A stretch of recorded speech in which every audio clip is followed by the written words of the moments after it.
Assalamualaikum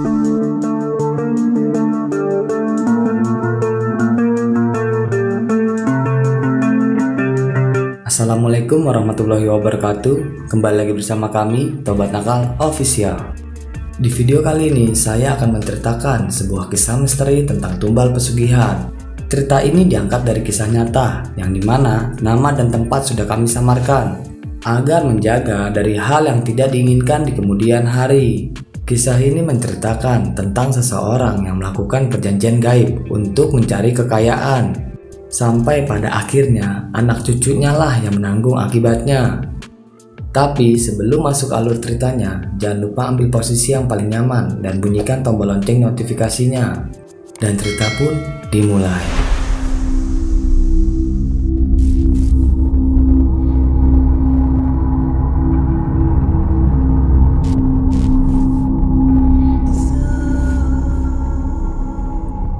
Hampir 8 tahun aku menikahi Nadia, anak dari pasangan Pak Sukoco dengan Ibu Murtini.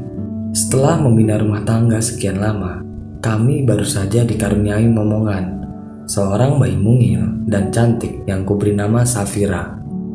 Aku beri nama Safira semata-mata karena kebahagiaanku telah diberi permata hati oleh Sang Maha Pencipta yang telah lama kami nanti. Lengkap sudah rasanya kebahagiaan kami. Namun kebahagiaan itu terusik oleh hal yang semula tak kami percayai. Bahkan aku baru pertama kali mendengarnya. Sejak saat itu, perjalanan keluarga kami dilalui dengan penuh rasa was-was.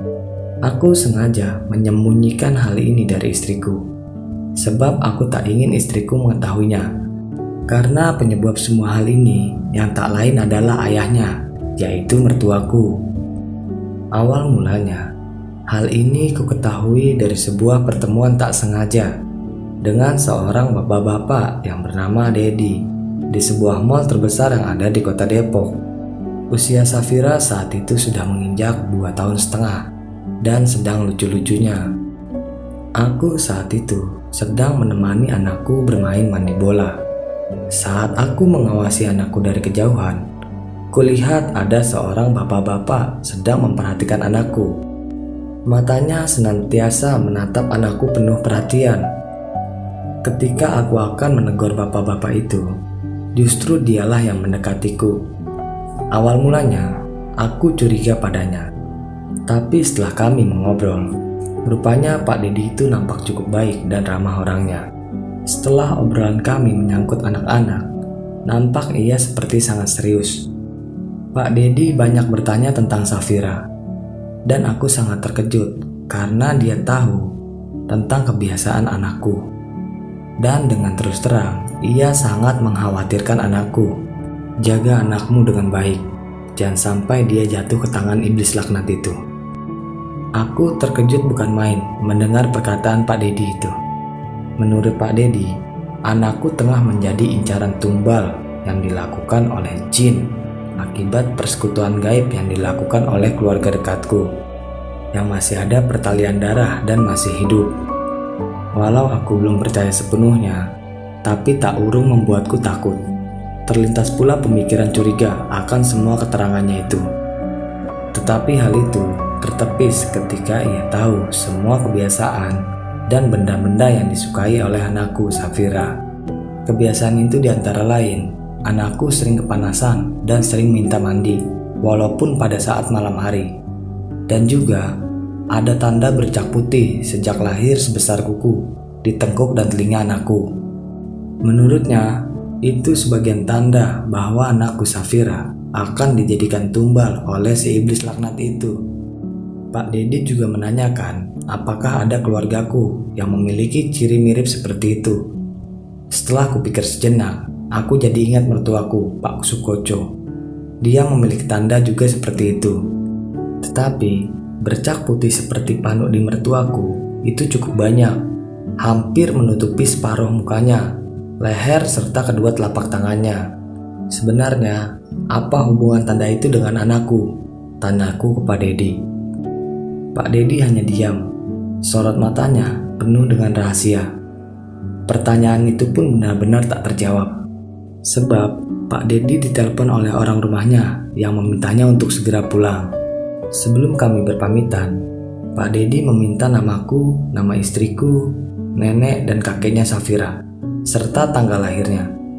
Tak lupa, ia memberikan alamat rumahnya agar aku datang ke rumahnya. Jangan lupa datang ke rumahku. Nyawa anakmu benar-benar sangat terancam, pesannya kepadaku sebelum kami berpisah. Karena didera rasa was-was, keesokan harinya, akhirnya aku berkunjung ke rumah Pak Dedi. Rumah Pak Dedi cukup sederhana, dan dilihat dari cara hidupnya, nampak keluarga Pak Dedi sangat taat dalam beragama. Setelah kami beramah-tamah sejenak, diajaknya aku ke ruangan khusus yang banyak peralatan doa dan sholat. Di kamar itu, tanpa basa-basi, Pak Dedi membeberkan semuanya. Beliau mengatakan bahwa semalam ia mendapat petunjuk bahwa benar Safira dalam ancaman maut. Ancaman maut itu berasal dari siluman bulus raksasa berwarna putih yang dipuja oleh leluhur Safira untuk meraih kekayaan dengan cara memberikan tumbal nyawa manusia. Pak Dedi tidak mengatakan siapa yang melakukan pesugihan itu. Tetapi hati kecilku menduga-duga dan aku mencurigai mertuaku, Pak Sukoco. Memang, aku pernah mendengar desas-desus bahwa mertuaku memiliki pesugihan. Tetapi Nadia istriku membantahnya. Katanya itu hanya fitnah orang kampung yang iri dan jangan digubris. Sebelum nikah, aku memang tak tahu betul kehidupan keluarga istriku. Kami bertemu di Jakarta. Setelah menikah, kami hanya setahun sekali pulang kampung. Dan bercak putih di tubuh mertuaku itu, selama ini aku kira hanya penyakit panu yang bersifat medis. Saya ingin menolongmu dan juga anakmu, karena saya tak tega pada anak yang tak berdosa itu. Anakmu tidak seharusnya menjadi tumbal, kata Pak Dedi. Beliau terus terang mengatakan bahwa ia tak sanggup sendirian membentengi anakku. Maka dia akan datang ke Tuban, Jawa Timur. Di sana tempat kediaman gurunya, dan aku diajak serta ke Tuban, menemaninya. Tetapi sebelum aku berangkat ke Tuban, aku disuruh mengambil air dari telaga yang konon menjadi tempat berdiamnya siluman bulus itu untuk dibawa kepadanya. Hari itu sebelum aku pamit, aku diberinya sebuah botol yang di dalamnya terdapat gulungan kain putih. Tanamlah botol itu di halaman rumahmu, pinta Pak Dedi. Setelah itu, aku langsung pulang ke rumah dan langsung menanam botol yang diberi oleh Pak Dedi, tanpa sepengetahuan istriku. Keesokan harinya, aku pun mulai melakukan penyelidikan tentang mertuaku. Aku mohon pamit kepada istriku Nadia, dengan alasan akan keluar kota dalam rangka tujuan kerja. Aku terpaksa berbohong kepada istriku, dengan harapan dia tak mengetahui rencanaku, karena ini menyangkut keluarganya. Sesungguhnya aku pergi ke Jawa Tengah, ke sebuah tempat menurut petunjuk Pak Dedi. Letaknya beda kabupaten dengan asal istriku. Di sana aku menemukan banyak keterangan. Memang di sebuah tempat terdapat sendang keramat yang sering diziarahi orang dengan berbagai maksud, termasuk mencari pesugihan. Tempat itu bernama Sendang Bulus Jimbung. Konon menurut keterangan warga, siapapun yang datang ke Sendang Bulus Jimbung untuk tujuan mencari kekayaan, berhasil atau tidaknya ritual pesugihan itu, pasti badannya akan tumbuh bercak putih. Dan yang menjadi tumbal adalah pelaku itu sendiri, atau sesuai perjanjian. Aku seperti mendengar cerita tahayul yang memang selama ini tak kupercayai. Tapi didorong oleh ketakutan akan keselamatan anakku, aku mulai mempercayainya. Setelah kudapatkan sebotol air dari sendang keramat itu, aku menyempatkan mampir ke rumah mertuaku selama 1 malam dan menginap di sana. Memang benar, di rumah itu kurasakan hawa penat melingkupi rumah itu. Bahkan aku sempat mengalami hal-hal ganjil yang sulit kujelaskan semuanya. Aku juga sempat mendengar rintihan mertuaku pada saat malam hari. Rintihan itu bersumber dari kamarnya. Setahuku, mertuaku itu sedang sehat-sehat saja. Kini aku yakin di rumah mertuaku banyak menyimpan rahasia mistis yang sulit dicerna akal sehatku. Pagi pun tiba. Aku langsung bergegas kembali ke Jakarta untuk menemui Pak Dedi. Dan setelah itu, segera kami putuskan untuk berangkat ke Tuban, menemui guru Pak Dedi. Singkat cerita, tibalah kami di rumah sederhana milik Kiai Sepuh, namun nampak religius dan senantiasa berwirid. Tasbih kecil tak lepas dari tangan kanannya, serta mulutnya senantiasa memuji kebesaran ilahi. Saat malam tiba, kami mulai melakukan ritual. Kami bertiga berada di kamar yang gelap dan melakukan beberapa salat khusus, serta membaca doa-doa. Setelah itu, aku diminta Pak Kiai terus-menerus membaca sholawat, serta memejamkan mata. Kini aku hanya mendengar suara geraman menakutkan, diselingi dengan bentakan-bentakan juga hawa panas seperti terpanggang api. Setelah lampu teplok dinyalakan oleh Pak Dedi, aku terkejut. Guru Pak Dedi itu sudah tak ada di tempatnya. Dia pergi entah kemana. Saat kutanyakan, Pak Dedi hanya tersenyum dan segera mengamasi barang-barang. Lalu langsung mengajakku pulang ke Jakarta malam itu juga.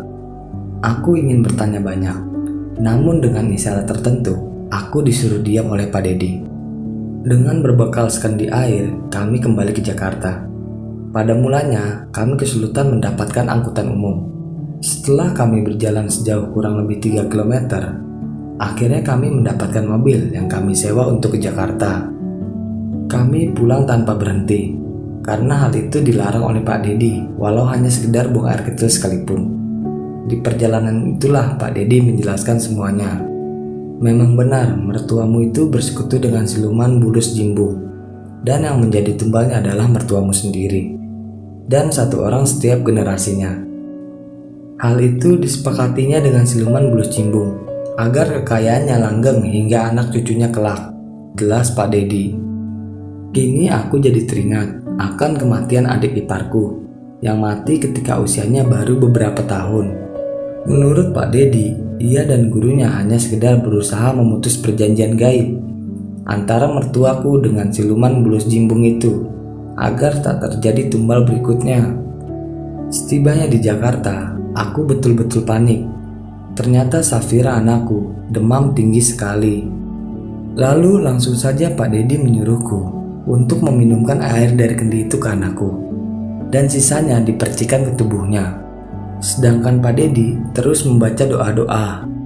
Setelah itu, anakku tertidur dan panasnya berangsur-angsur turun. Belum genap seminggu atas kesembuhan anakku, aku mendengar kabar kematian Pak Sukoco, mertuaku. Aku dan Nadia terpaksa pulang kampung. Tetapi, anakku sengaja tak kuajak, meski istriku protes. Hal ini memang dilarang oleh Pak Dedi. Saat jenazah mertuaku dimandikan, kulihat keganjilan di tubuh mertuaku. Selain badannya yang belang, juga di punggungnya terdapat sisik tebal, seperti sisik bulus yang memanjang hampir ke pinggulnya. Sejak kematian mertuaku Pak Sukoco, tak lama kemudian sedikit demi sedikit kekayaannya habis. Bahkan ibu mertuaku kini harus ikut denganku. Dan anakku telah tumbuh menjadi gadis kecil yang cantik jelita. Bercak putih di tengkuk dan telinganya pun telah hilang. Dan kebiasaan aneh yang sering minta mandi tengah malam pun sudah tak ada lagi. Dan cerita pun selesai. Bagi teman-teman yang menonton video ini sampai habis, saya ucapkan terima kasih banyak. Dan nantikan video-video kami berikutnya. Wassalam.